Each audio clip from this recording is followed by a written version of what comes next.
Before we begin, the Gamer's Advocate would like to remind you that any episode could contain game spoilers, so watch or listen with discretion. And now your hosts, AMKomnenos, Banana, and Legion.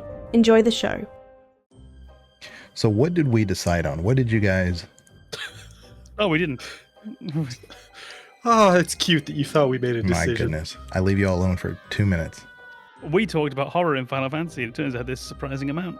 Yeah, we weirdly found a way to inject Final Fantasy into this. I tried, and... Yeah, but you don't know what you're talking about. Yeah. Yeah, Pacific Drive had never really scared me. It was frustrating more than anything. I was like, I just want to know what to do. How do I do it? Is this a crafty game or not? What we'll do is we'll get started. We'll get this going, and then Baba, if you got to go, take off. You trying to get rid of me? No, Banana Baba. If Banana and Baba, you got to go. Me and Kama, we'll handle this. Do a Baldur's Gate episode. Baldur's Gate 2. How dare you? Well, welcome to another one of the Gamers Advocates podcasts. We are joined with AMKomnenos. AMKomnenos. Keep going. BananaHammockRepublic. Oh, I would have loved if you mispronounced banana somehow. And Dr. Babbaganoush. MD. And myself, Legion. And what we're doing this month is going over spooky things. Spooky month is upon us, and we can't get enough. Well, I can't get enough. I don't know about Banana and Com. Com seems to be pretty indifferent towards the horror thing, but that's okay. I think he enjoys it. He just a little subdued here and there about some things, but that's okay. How do you feel about horror in general, Com? I much prefer horror films and horror books to horror video games. There's something... What's your favorite horror film? My favorite horror film is one of... I'm gonna pick three, so sod you. Sure. my favorite horror series, is The Haunting of Hill House, the Netflix series, which I think was absolutely incredible. I think it was just done to a ludicrously high degree. My favorite trash horror is a film called Sleepaway Camp, which is very, very soft in its horror. There's a murderer, there's a killer, but there's so many silly little jokes in there. And it does have the immortal line, eat shit and die. No, eat shit and live, which has lived in my psyche for 1,000 years or more. And the final one, which is probably my favorite all-around horror, and this would get me flack from horror fans, is the US remake of The Ring, which I think is an astounding horror film. She came out of the well. Yeah, I remember that. Yeah. Oh, that was so good. No, this is my new canon. I want that. The Ring had Naomi Watts, which is always a good sign. I can't think of anyone who personifies roles as well as she does. Absolutely astounding. So for me, that's my big three favorites. Okay, well, we're on the topic. What about you, Babbaganoush? You got any favorite movies or films or books? Oh man, all trash horror. I love the trash horror. Should be. No. I'm nostalgic, and I love Halloween and Freddy Krueger movies. I'm just Nightmare on Elm Street. I'm sorry, I'm a little at a loss at the moment, but definitely the older scary movies for me. Yeah, I mean those were so campy, and what's funny is that in retrospect, I hear this a lot. Where a lot of back then we were more scared back then. I'm like, no, we weren't. We knew those were campy. They were meant to be campy. But then there was a difference between horror and gore. And a lot of those were gore. And if it was categorized as gore, it was pretty much a campy. But you get things like Friday the 13th, which was more on the horror side. It wasn't really meant to just be a blood fest. But Nightmare on Elm Street was definitely more of the campy side of things, and so when you had the crossover Freddy meets Jason, I never kind of got into that because you're actually talking about two different styles of campy horrorness, But back then, I mean, I was a kid back then, and I knew that this freaking thing was campy. I mean, because then again, I grew up on Creature from the Black Lagoon and a bunch of so but yeah, no, I totally hear what you're saying, Baba. But it is interesting that I do hear from time to time is back then it was more visceral to us because we didn't know the difference between all the modern graphics that were added into the games or the movies and stuff that is nowadays. But that's not really how it worked. I mean, I think we really saw things like Critters and House and weird movies like that weren't really meant to be real. The real games that got the real movies that got us, I think, were movies like Alien. This is where you had a difference between certain kinds of horror. There's a lot of very good horror has an element of fun attached to it. I think they realize that it's very hard for an audience to sit down for 90 minutes and be genuinely scared the entire time. We need to have that release. We need to have those moments where we can just, okay, let go. And there's a lot of ways you can do that. You can have a nice violent kill, which is a weird thing to say, but you can have a nice violent kill at the end of a chase scene where you just get that cathartic, okay, at least that bit's over. Or you can have some silly jokes, a change in the tone, and they both work very well. They killed the annoying teenager. Oh, finally. What about you, Banana? You got any favorite films or books? I don't know. I've watched a lot more horror recently after setting up the movie night redeem on my Twitch stream and having overwhelmingly Pep redeem that and pick horror movies. So I've watched a lot more recently, but weirdly enough, like the most memorable horror movies for me are the ones that didn't scare me at all. So things where the premise itself, when you think about it, makes no sense. And the paramount of this example for me is Darkness Falls. I don't know if anybody even remembers that movie. It wasn't good, but it was so preposterous to me. Inevitably, I would, grow up to become an optical engineer. So, like, the fact that the villain's weakness was light was something that I overanalyzed to the point where I was like, this movie's stupid. And that is what, like, completely dismantled the horror element for me. But I don't know why. That seems to be my weird enjoyment. And maybe it's the cynic in me that just, like, I like tearing things apart. But looking at horror movies where they explain the premise, and for people who are not familiar with Darkness Falls, essentially the monster in that movie is the Tooth Fairy, which is a woman who used to do the Tooth Fairy thing and sneak in and reward children who had lost a tooth. This new rule came into effect where any child who saw her while she was doing her Tooth Fairy thing would be brutally murdered. And that is where it all fell apart for me, because I was like, you can't see things without light, and her weakness is light. So there's this weird, like, her superpower and her weakness are the same thing. It doesn't make any sense. But I like, that is my enjoyment of horror movies, because I don't like being scared. I like tearing them apart to the point where I was like, this is harmless. I can have fun now. Yeah, okay. Then I wondered if, like, the deconstructive aspect of a horror movie like Scream, for example, would have appealed to you, where it's not really terrifying because it's just looking at its own genre cliches, really leaning into them. I mean, Scream, isn't a parody, but it is. Yeah, exactly. Yeah. It's very and I think horror movies like that, where it's overwhelmingly like people, there's no supernatural part of it, those still work very well for me, because I know people are horrible. I can absolutely believe that.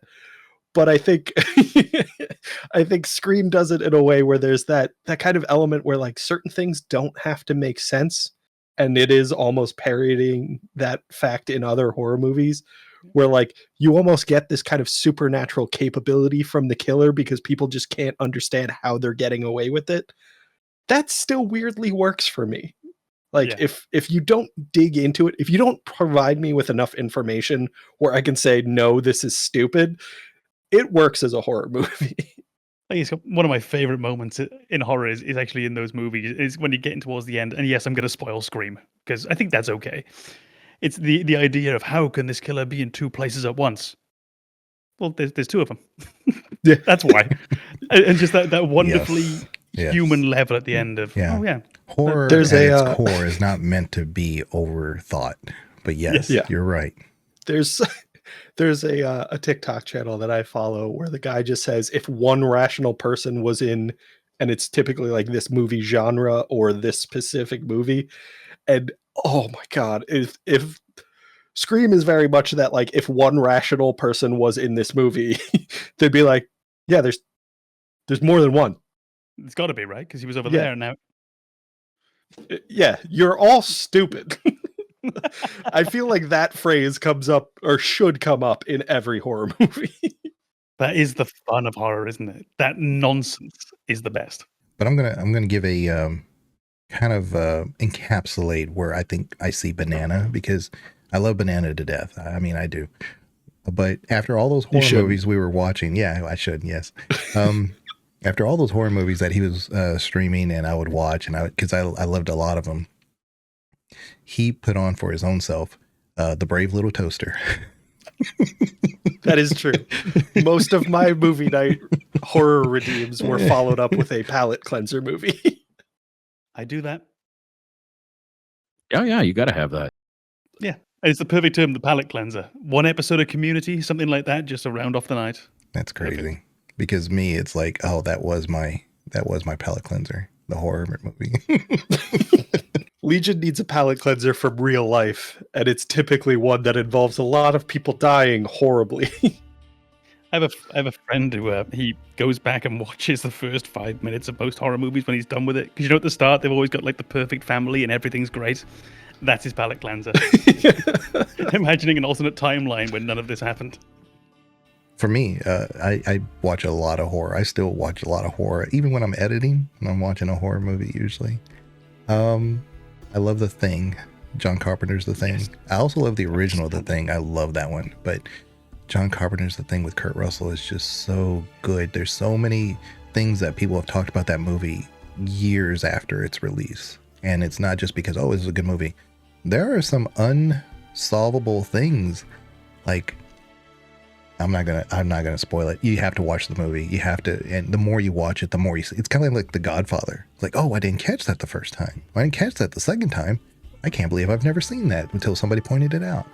It's that kind of movie. More recently, The Witch. I love The Witch. The Witch is a 10 out of 10 for me. It is a true horror movie. I keep saying game. It's almost like this is a gaming channel. Yeah, what is this? What type of podcast is this? The media channel now. Yeah. But that is a true horror movie for great. me. We can finally talk about the Final Fantasy movies. Yeah. Oh. And there was another movie that I was going to bring up, but I totally forgot about that. Was it Winnie the Pooh, Blood and Honey? Blood and Honey? No, it wasn't Cocaine Bear either, although that was good. Which is a true story. I'm conveniently avoiding a group of movies because I don't want to make Legion's editing job harder. Send me examples, please.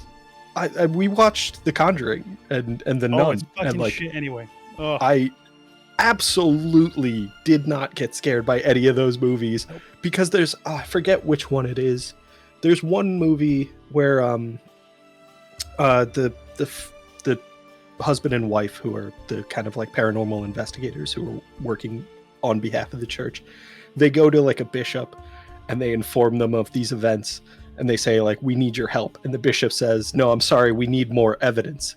And I just remember thinking, you're the church, you've never needed evidence for anything. What are you talking about? I'm really gonna need to see some data. So one other movie, I think possibly the only movie that's ever left me a bit scarred. I don't recommend Brave this. Little Toaster. Yeah, Brave Little Toaster was number one. But number two would be a movie called The Entity. It's from I think the late 70s. Maybe early, like 1980 or something. I don't recommend it. Don't watch it. It'll mess you up. It's got a lot of bad themes in it. But it was so hyper realistic in what they did with what they had for the technology back then. They weren't trying to be like, AI like they do nowadays. but there was so much going on in that. The very end of it is horrible. It's the worst ending I could think of for an actual horror movie that was going in the right direction. But that one messed me up as a kid. I watched all these. I watched Outlaw Josie Wells when I was 5. So it's like I'm kind of immune maybe to a lot of these things because maybe I've got a thick skin to all that. But The Entity is the only movie ever that has ever left me kind of like, nah, I don't like that movie. But yeah. Anyway, I think I've just realized what my favorite horror movie is, and it's mostly based on the premise. Sphere. oh yeah, Oh, I think that is one of the movies that really showcased the nature of horror to me, and it's overwhelmingly internal. Is horror is very personal. It's very much what scares you as an individual, and Sphere kind of represented the premise of your fears are things you manifest, and that I'm not on board with that. I don't want that. It scares the hell out of me. The things that I most want to avoid are the things that I would probably conjure in that universe, and I don't trust myself. Well, congratulations. I think y'all did really good. I think that was a topic that was a great introduction here. So, elements in horror games that maybe we both think work and don't work, because what works in one game may not necessarily work in another. And I think we brought up off stream a couple of different things, and you had some really good points about that, Banana. But do you want to kind of like start us off with some of those elements? Sure. I think every horror game has an element of tension to it, and that's something that needs to be there in horror. It's something that needs to be there in horror across all media, but I think video games give you that additional layer of immersion where you are in control of a character who's experiencing this, and so tension in a video game becomes much more realistic for you because of how close you are to the media. In a movie, you are watching overwhelmingly through a third-person view the events transpire. In a video game, it's usually first person. It might be a third-person camera, but you have an avatar that represents you within this world. And that additional layer of immersion to say that like you exist in this world, that interaction that we're looking for in video games, that is what elevates overwhelmingly the elements of horror from all media in video games in my mind, is that you can't really disconnect yourself from the horror of the video game because you are in control of how quickly you go about it, how far you go into it. And it's weirdly pointed out something in me that I didn't know about myself until very recently, is that I will really only engage with horror games from a distance. So, I mean, we mentioned the idea of virtual reality in a previous episode, the idea that like experiencing this in that first person view and feeling like it's happening directly to you, that's too much for me. I can't handle that. And I think that's a very reasonable response. But I have to be extra and have to go past that to say that I don't even like experiencing this in the more kind of traditional concept of video gaming. I don't like to be in that position where I have to, press forward on the control stick or whatever it is to make the next terrifying thing happen. And for that reason, I kind of tend to watch horror streamers, horror let's plays, horror videos online of people going through and playing these horror games with that additional level of disconnect to say that like it's not happening to me. Now I can appreciate what's actually going on.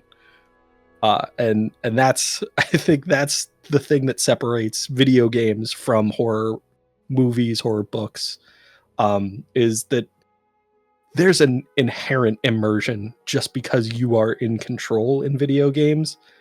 And I need that to not be there if I'm going to enjoy horror.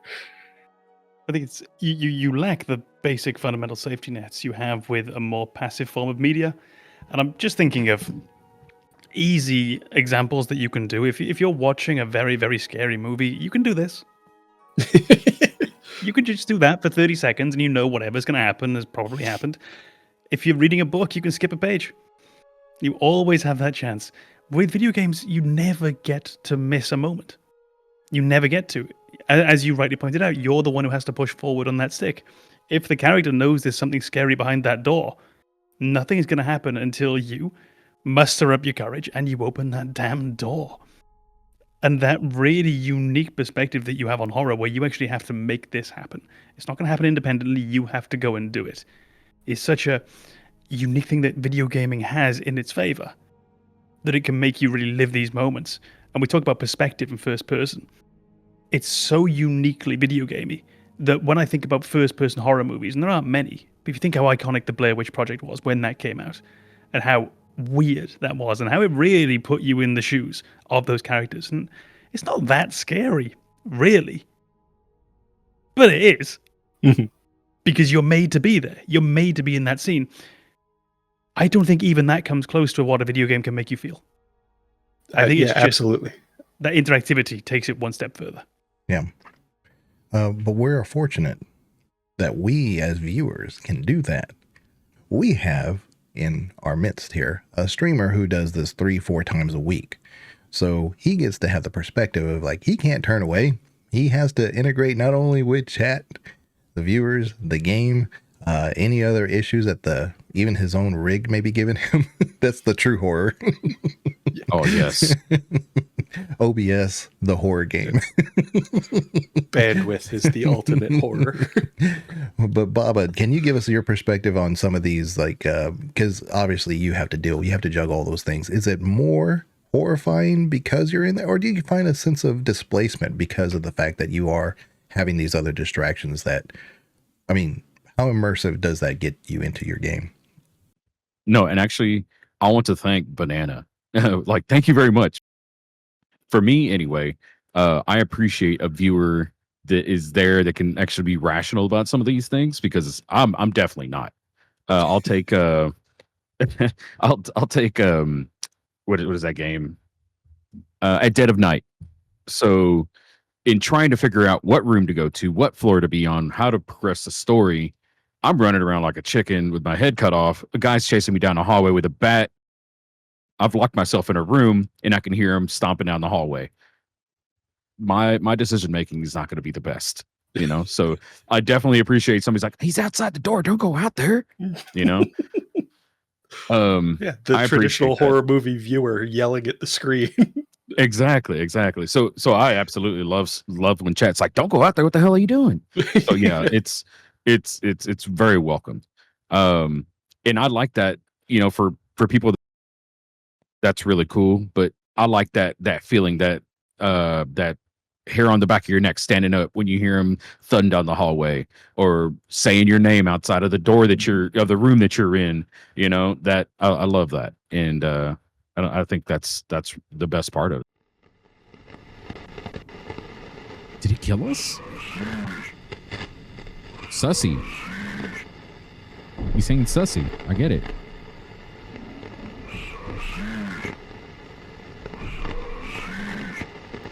Okay.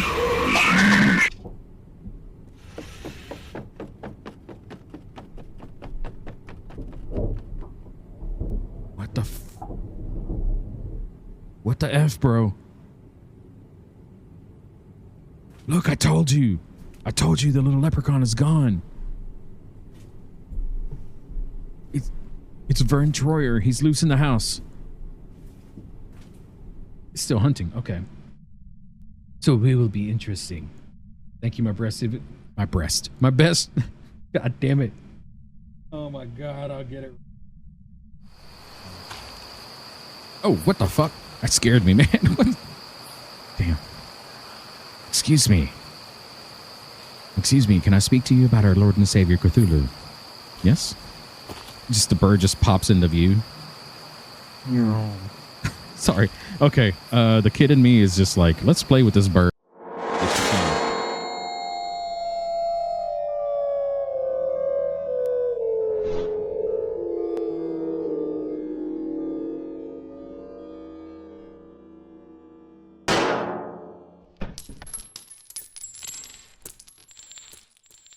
Okay.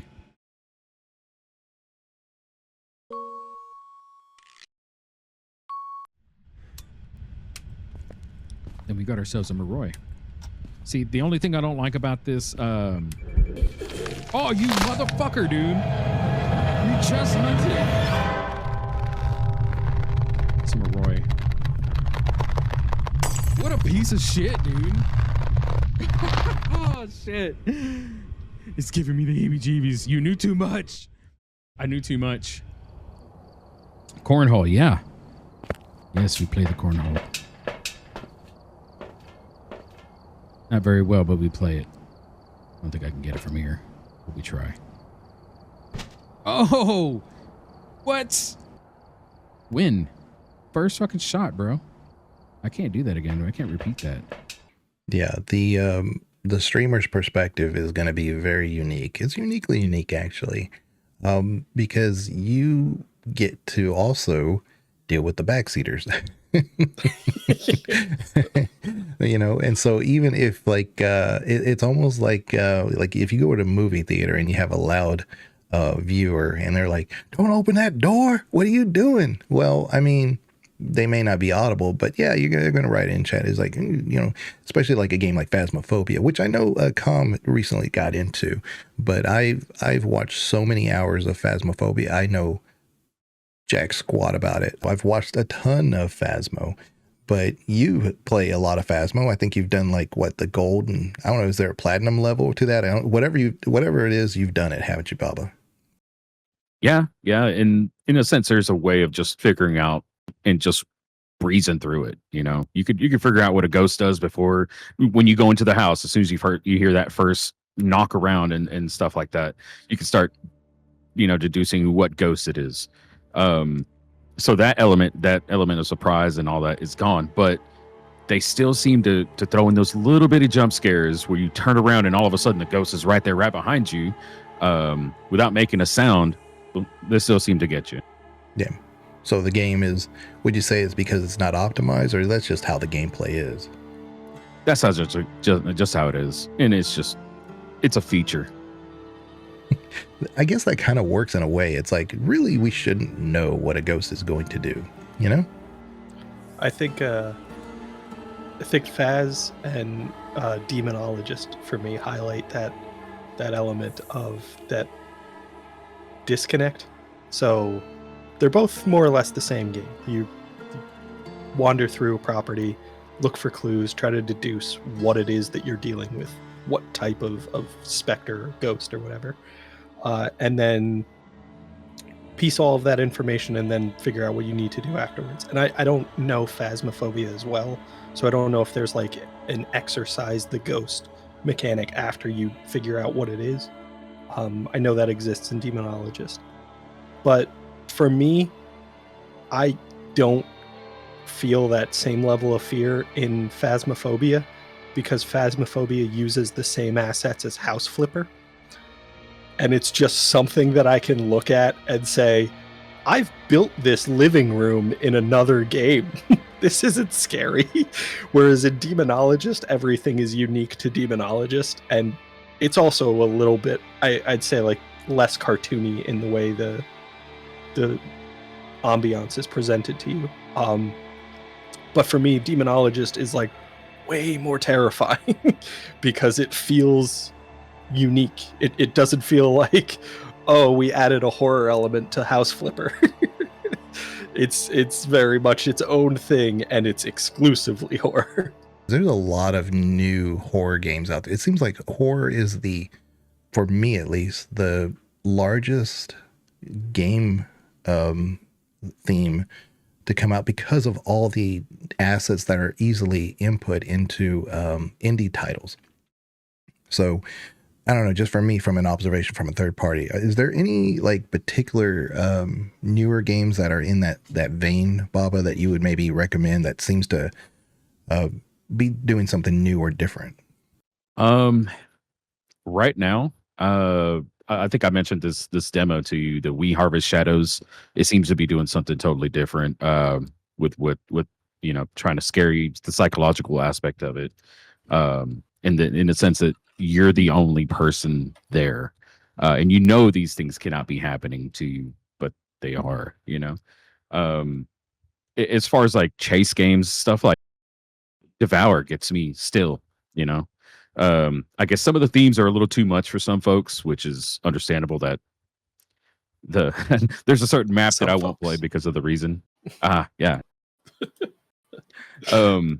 But yeah, the psychological ones are definitely one that I like to play because I mean it leaves you wondering like what would you do in this instance if it were you, right?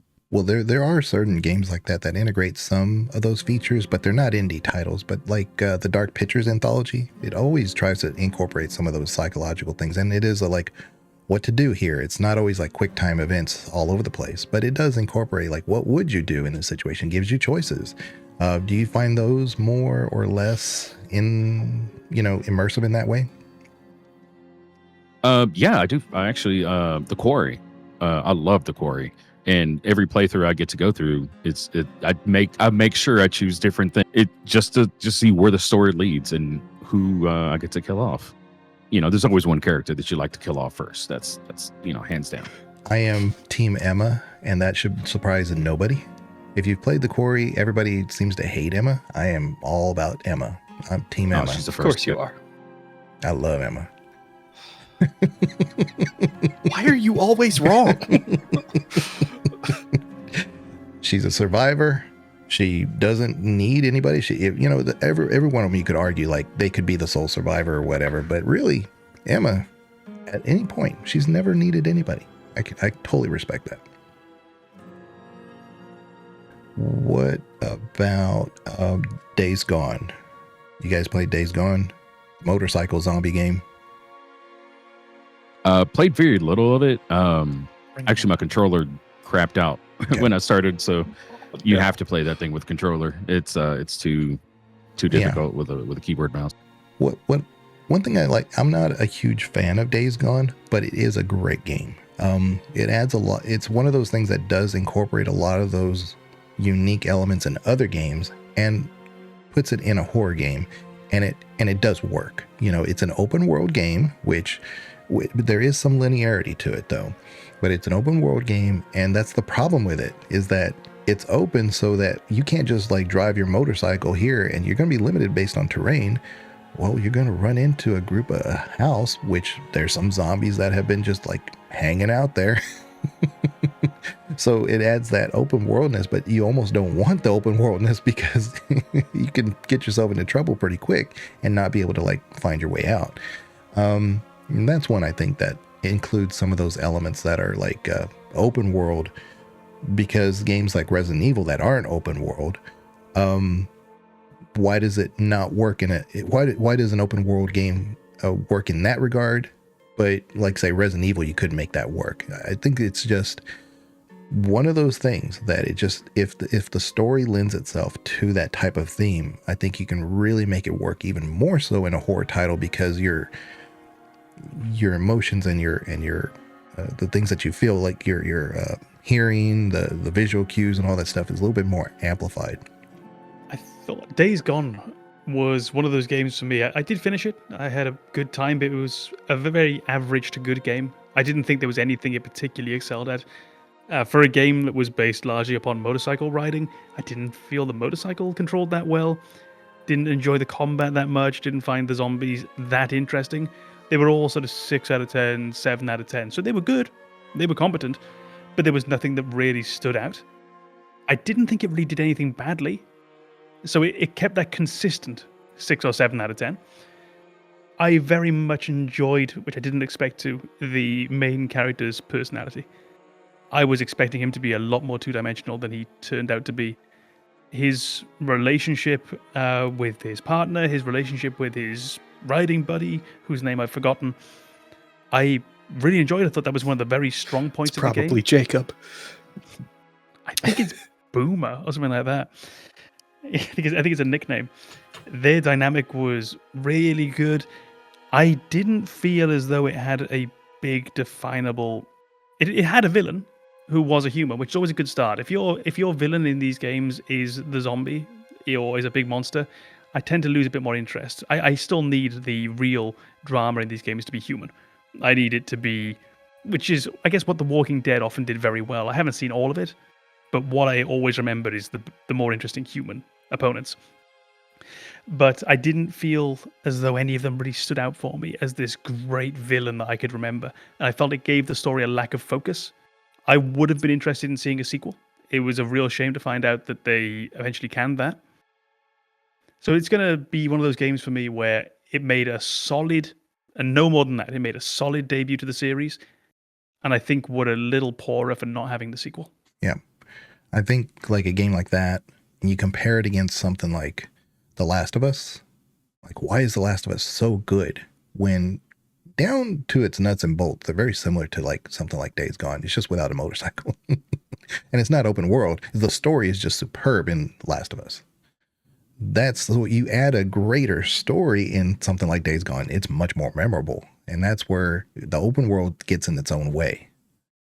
You know, but this is where everything in gaming, everything in movies that you can do is a backdrop for a story. Everything. And those great human moments are what you can remember. It's very rare that you remember moments in video gaming. It does happen, particularly in video gaming. It's very rare that you remember the moment of the monster reveal. You can tend to remember that a handful of them, by very nature of them being exceptions, that you can remember them being so good. Whereas human moments in games, you can remember so gosh darn many of them. And yeah, like I say, it was just a real shame that we didn't get a chance to have a second game to see if they could have done a bit more with that. I think you've made an interesting point in kind of the horror antagonist for a lot of games, and I think it's a pretty general guidance that I agree with, that having a human villain kind of driving everything makes for a better story generally. There are exceptions. I would say The Last of Us doesn't really have a primary human antagonist, and it works, but there is definitely that element of the antagonist in the fungus has put you in a position where now you have human antagonists because they're making decisions based on the scenario that you're in, and that is very relatable. And I think it's really that element of relatability to the villain. So in a lot of Resident Evil games, it's orchestrated by a main human antagonist. In some of those games, the human antagonist ends up becoming kind of a monster, and it still works. And I think it has to do with the fact that it's like a human intelligence. It's a kind of familiar starting point, so you can relate to it. And then when they become monstrous, you still think of it as kind of like a human entity operating this kind of monstrosity, this almost vehicle that they've become, and that really still works for me. And I think I generally agree. Having that kind of relatable, familiar human antagonist in a horror game is not always, but generally the most engaging for me. I think we're painting in broad strokes, of course. There are those exceptions. Right. Jaws doesn't need a human behind it, right? For example. This is just a general line. Yeah, I was about to say is like then there's games like The Baby in Yellow. It's a human, but it's not relatable. But yeah. Like that's a great is game. It a human? Yeah, you're or right, is it just human shaped? That might be one that I have to stream for spoopy months just so that everybody gets an understanding of what I'm talking about. That game creeps me out. Don't like it. And I think the fact that it is human shaped is definitely part of why it creeps me out. So Baba, what about like jump scares? Do jump scares get to you at all?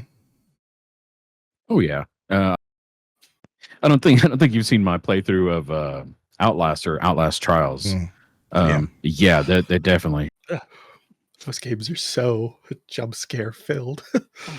Yeah, absolutely. And I mean, I think that's it's a game that definitely kind of it thrives. It moves the game along with those jump scares. Whereas like Poppy's Playhouse and things like that, they don't get me as much because I and it's kind of campy, so it doesn't really do it for me. Did you play Summer 58? No, I have it though. Yeah, I do have that. It's on the I list. think that's a pretty good one. Yeah. Yeah, the developer that did that, it's a hit and miss developer with those games, but Summer of 58 is exceptional. Good story. The jump scares are well done. They're not intended to be, here's a demon in front of your face and then it disappears. That doesn't happen in that game. But there are things that do happen that it's like, well, wait a minute, am I seeing what I'm seeing? Because it was just at the corner of my eye. Well, thanks. I was trying to think of something to do today, so that'll work. I do agree. I think Summer of 58 is a good one. And I think, if I remember correctly, there's only one, what I would call genuine jump scare in Summer of 58. There are scary moments that are kind of abrupt, but there's not so much that like cliched jump scare element. And I think I appreciate it when it's used very sparingly like that. And I think you see that in a lot in other media, in TV and movies, when they rely too heavily on a jump scare for a horror movie, it feels like a weaker horror movie. It feels like you haven't done enough with the other tools at your disposal if you're relying too heavily on jump scares. And I think that's one of the things that made Summer of 58 work, is it's a lot of tension, it's a lot of creepiness, it's a lot of kind of self-doubt and psychological horror, and there's very few jump scares, but they're there. And that, for me, is kind of a selling point, to say that, like, we're not going to use this kind of almost surefire kind of guaranteed scare that the jump scares are, because they play on that kind of instinctual reaction and your brain's inability to process all of the information very, very rapidly to kind of have a controlled response. We're going to play on the other elements that feel a little more polished, a little more deliberate. And that's one of the things that I think I liked very much about Summer of 58, is it felt like they were really mastering the more challenging elements of horror.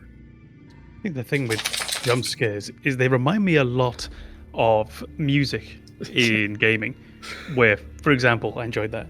It reminds me a lot of music in gaming where you have to earn a jump scare. As a director of a game, you have to earn it. In the same way that music, you have to earn it. If you're going to give me a very, very sad scene, you already have to get me sad, and then you can put the music on top to enhance that. But if you're doing the music and telling me to be sad, and you haven't earned my trust yet, you haven't earned my credit, that's not good. That's cheap use of music. That's cheap jump scaring. Jump scaring, it's like a... Bear with me. I was just about to ask, like, how fast are we going to get canceled if you finish this sentence? Anyone can get their out in public. Anyone. And you're going to get a reaction to it. Assuming they have one. Yes. Anyone with a can get their out in public. And they can get a reaction to it. Because it's shocking, it's surprising, and it probably shouldn't be happening. But getting someone... Yeah, I don't know probably. who you are. But getting someone to actually want to see your... That's very different.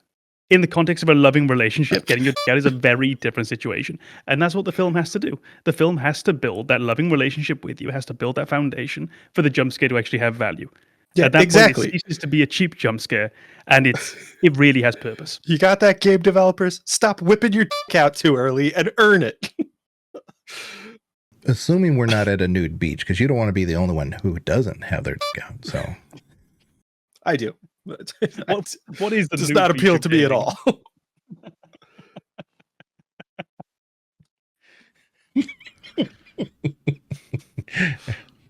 yeah. God, I can't wait to see the analytics for this episode. Just the viewer drop off. Yeah, the spike when people are like, wait, what did he just say? As they go back to replay, you said jump scares are like it. And then the sudden drop off in viewership when you explain yourself. The chapter cut off. Are games like... Although I do think we found our first shot. Oh, Lord. Yeah. I think there's a lot of jump scares in games that don't really always intend them to be jump scares. Things like I don't know, like Fallout, even Elder Scrolls does it from time to time. You have that Dead by Daylight. Well, I mean, yeah, but like even in Elder Scrolls, where like the Draugr, the Draugr, yeah. So the Draugr just simply like gets up if you're not used to looking for them in those crypts, and suddenly there's one behind you and one in front of you, and then wakes up another one because you fired a missile that missed or something. And anyway, the point here is that it's kind of a jump scare, but it's not really intended to be a jump scare. And I think in those situations, not that that works necessarily, but I don't know if we'd classify them as jump scares, but they do work.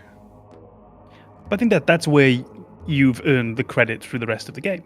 You've put me in that situation now where you didn't even need to do a full jump scare. You don't need the violin. Sorry, you don't need that sound. You don't need the camera zoom.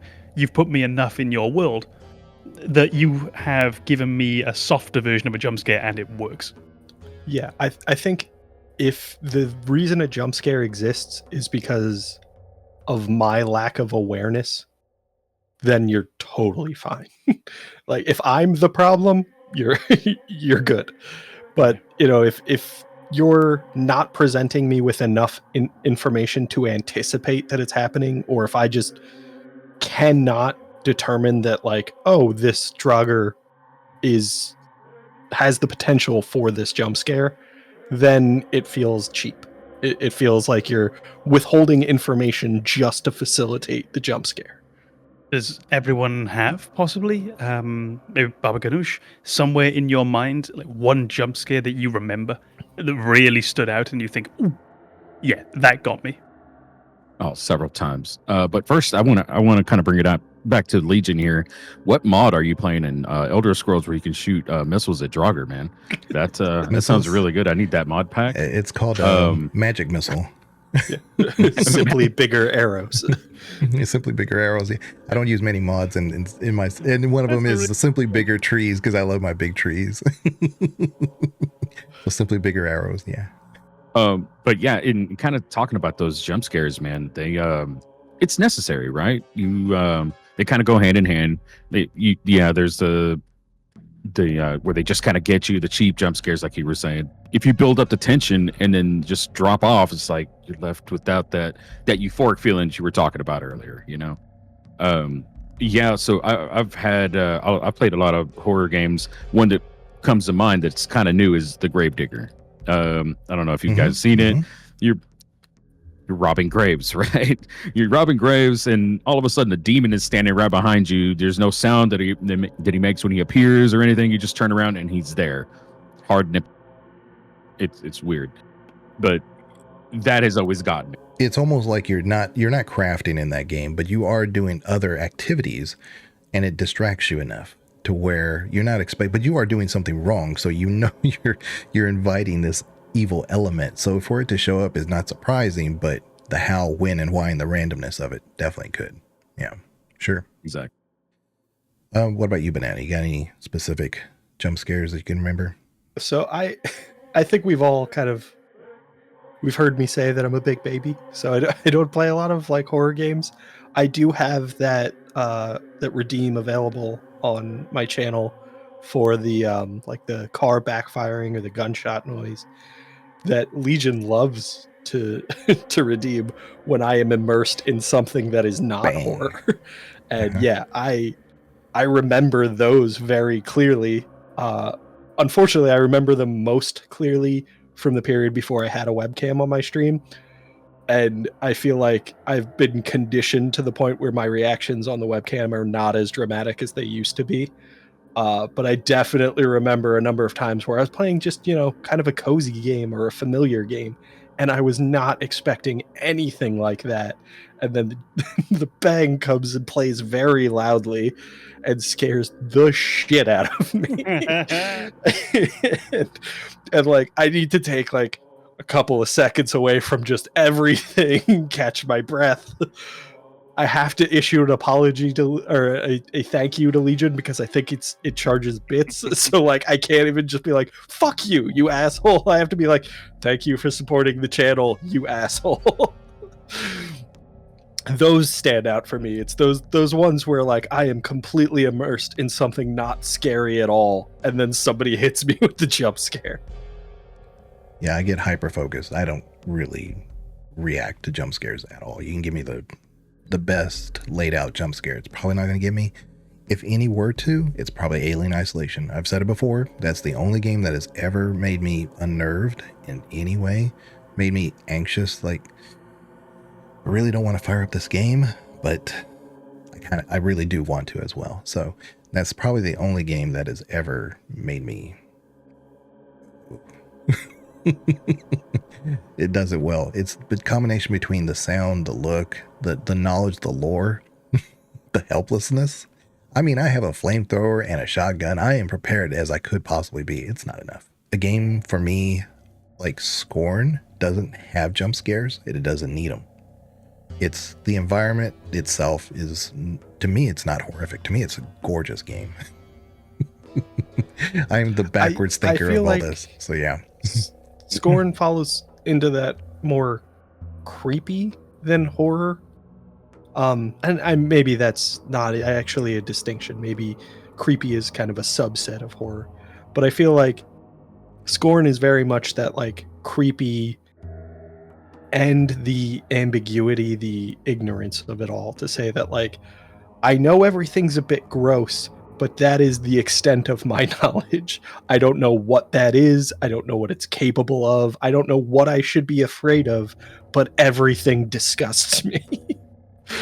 I feel like that's the perfect summary of Scorn.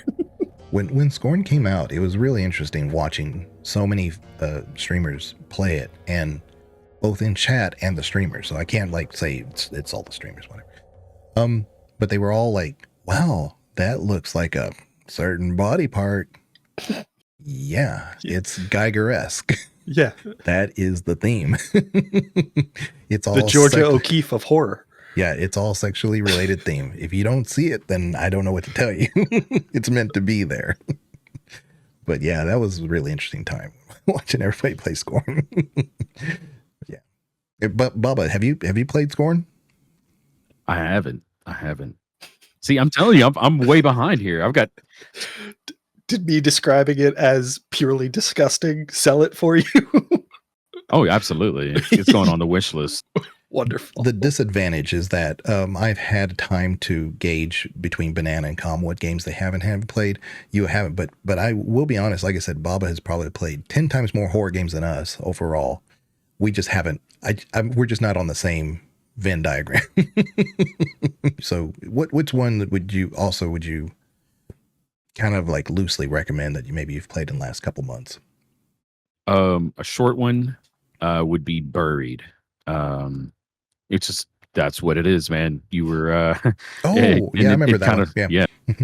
It definitely, that's one I think that stuck with me and a lot of my viewers. A lot of people messaged me afterwards like, how did you even get through that? Because that's intense fear, I guess, being buried alive with very limited resources, and then you got death creeping up on you if you're not out by a certain time. It's kind of like the Kill Bill, and you have to make your way out of the coffin. Yeah. It's a limited space. You have some clues there. You might unlock this. That gives you that. And it's kind of stressful because you don't like have an infinite amount of light. So, yeah. Yeah, absolutely. You're trying to figure out how to unlock this lock without a key, and all of a sudden there's another hand on your shoulder. It's like, that's not my hand. So, audio cues. And you'd mentioned that before, Com. Any particular game that you would say that does well as far as its audio mixing? Oddly enough, and this is going to be very annoying, Final Fantasy VII has a horror segment, and Banana and I were discussing it, and I think it's as good an example of sound design in horror as anything. So I'm not going to linger on this one. I'm just going to very quickly point out that for anyone who's played the game, the segment in the Shinra building from your release from prison up until the death of the president is masterfully done horror. You get the indication that something's wrong. You get a trail to follow. You get lots of visual signs of what might be up ahead by the tracks that it's left behind, by the trail it's left behind. You've got the music which has that low tension. It never really plays a melody, just the low sort of throbbing sounds. You've got that. And ultimately you do get a release. You do get a payoff, and it's not too long. So there's that, because I had to force that in. Aside from that, I think the game I played with the best sound design in horror is probably Resident Evil. And this would go as far back as the original. I think the lack of sound does a lot more for me in horror than sound does. I think as soon as you start playing, with exceptions, as soon as you start playing the violins and the cellos, as soon as you start telling me musically how I'm supposed to feel, there's a gut instinct in me that wants to not feel that. Because I don't want you to force me how to feel. I want to be made to feel this way by the natural sound within the game. So I want your diegetic sound. I want your in-game footsteps. I want your in-game weather. I want the trees creaking outside to put me in the moment. I don't want dark, plodding music, generally. So Resident Evil, the bareness of the music in that game, there is some. I think in particular the save room has music, that moment of respite. But when you get back out, you're hearing every footstep. And importantly, you're hearing your own. I think your own footsteps in a game like that, there's something very dread-filling in that. And then now and again, they're confusing it with, was that mine? The original Resident Evil, outstanding. I have, as we kind of mentioned, a limited experience with horror games because they're not really my style. But there's one that I follow pretty regularly in Dead by Daylight, which I think most people who play Dead by Daylight wouldn't describe it as a horror game. But it has an interesting sound design element to it in that you hear your own footsteps. You hear the footsteps of the killer if you're playing Survivor. But there's this terror radius, meaning it's essentially a circle that follows the killer. Overwhelmingly, there are mechanics to change that bit, but it follows the killer, and depending on which killer you're playing, it has a specified size, and that basically serves as an indicator to survivors how close the killer is if you can't see them or if you don't hear their footsteps yet. But there are killers whose entire kind of function builds around just negating that terror radius. They're stealth killers. They're supposed to sneak up on you. And you still hear their footsteps to a small degree, but the absence of that kind of general indication that you've grown comfortable to, that kind of warning sign that you get with every other killer who's not a stealth killer, that is gone. And that's where you get those moments of like pretty genuine fear to say that, like, I don't know where the killer is. And a big part of that is I don't know if they're right behind me because they very much could be without this terror radius anymore. And I think, I mean, I love to rip apart Dead by Daylight for all the things that they do poorly. That's one of the things I think they did really well, is the idea that this general guidance that you have with most killers might disappear, or they might be running a perk that lets them, abandon their terror radius for a bit. And it kind of brings back that horror element that you really only get in Dead by Daylight from the aesthetics. It's not so much about a horror experience, but now you have that genuine fear of, I don't know where the killer is. I know they're still out there trying to kill me, but now I have to go off the other senses. I'm now limited in the ways that I can perceive this killer. Right. That's actually reminded me of a few things with Dead by Daylight. So I have around 10 hours in the game. It's all recent, so I'm very new to the game. Generally having a really good time. And I remember the first time I had the ghost face from Scream as the killer, and I think his must be based on that, because we were getting caught left, right, and center by that guy. Yeah. Just all of a sudden, that moment of, I'm being stabbed. There was no warning, and it was fantastic, because everyone else, I think my first killer was Dracula from Castlevania, and he comes with organ music when he's within X amount of feet of you. Oh, and every killer has a unique sound in their terror radius and their own chase music. That's so good. Nice. Like, it's just something about that gives it so much character, and you add to it something else as well, which I think is a really great design choice. The killer is generally, I think there might be an exception if I'm right, but the killer is generally faster than the players. And they have a slight variance in how much. It's really hard to keep track of a killer. You will lose sight very quickly. Even if you consciously think, I'm going to watch this guy, I'm going to see where he goes, I'm going to see what he does, you're not going to keep track. You simply cannot. So for every moment that you find that release of, okay, I know where he is, he's over there, he's walking that way, I see him. In 10 seconds, when you've lost him, he could be behind you. It's so well judged. And the ability to hear the footsteps and have the sort of the throbbing sound or the Dracula sound, whatever it might be, I think there's a really neat mechanic, and it's probably not conscious because it's the way we play, that I think actually in a way makes us more likely to be jump scared by the killers. We tend to play Dead by Daylight with our friends. We tend to play over Discord, and thus we have the game sound lower than it needs to be. So we're not necessarily picking everything up because we're on our Discord call at the same time as well. And just that, the way that ties in with the gameplay just makes the killers even a bit more sneaky. And it's, like I said, 10 hours or so in, I think it's astounding so far. It's so much fun. I think there's one killer that I can think of that I'm confident moves slower than the survivors. And that is, it's not the killer specifically, it's a specific build, Scratched Mirror Myers. And it's Michael Myers, and the Scratch Mirror add-on basically makes sure that he stays in his first tier, his stealth form. But when he activates his normal kind of stalking ability, he can see the aura of survivors through barriers. Oh. So this is a stealth killer who always knows where everyone else is and has to balance the fact that they can't chase you anymore. You'll win if they have to engage you in chase. But if they ambush you, it's horrifying. And there are a few channels on Twitch that I follow where they specialize as this Scratched Mirror Myers, and they're so fun. I mean, if you even just get to catch a channel trailer from one of those series, you can see how much fun it is for people to play as this killer and to play against them for those moments where that horror element returns to DBD, and they turn a corner and suddenly a killer is slashing out at them with a knife or hitting them with a pipe or whatever it is, and they loudly scream for everyone in their Twitch community. It's a very big change of pace from every other killer, but it's a lot of fun, in my estimation at least. I know some people hate it. Sometimes it is the lack of audio that helps. You look like Bloodborne, really any Souls game.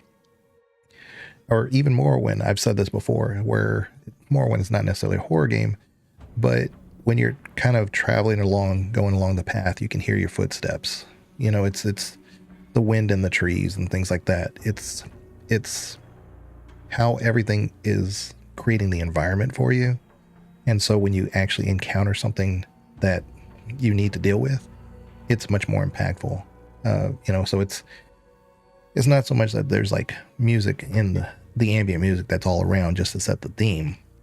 It's not those type of games. It's one of those that you encounter them and then the music sets in. But it's all the like I said, the footsteps, the silentness of it, the sense of aloneness that creates the environment.